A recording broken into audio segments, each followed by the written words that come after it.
మణిపూర్‌లో 70% ఆర్మ్స్‌ని ఒక్కసారిగా స్వాధీనం చేసుకున్నారు.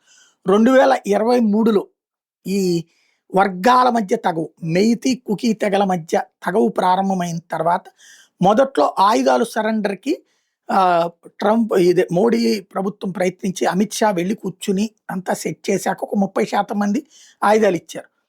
ఆ తర్వాత మళ్ళీ కొల్లగొట్టుకొని పోయారు. ఎందుకు? మళ్ళీ కుకీ తెగలొచ్చి మెయితీల మీద దాడి చేయడం, మెయితీలు తిరుగు దాడి చేయడం కోసం అన్నట్టు.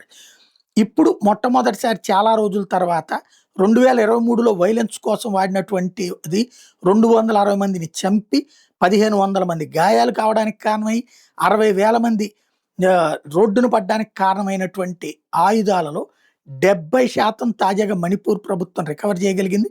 కోబ్రా దళాల ద్వారా ఇది సాధ్యమైంది. అదే సందర్భంలో ఇప్పుడు కోబ్రా బెటాలియన్స్‌ని 2 నుంచి 3కి పెంచుతా నిర్ణయం తీసుకుంది ప్రభుత్వం.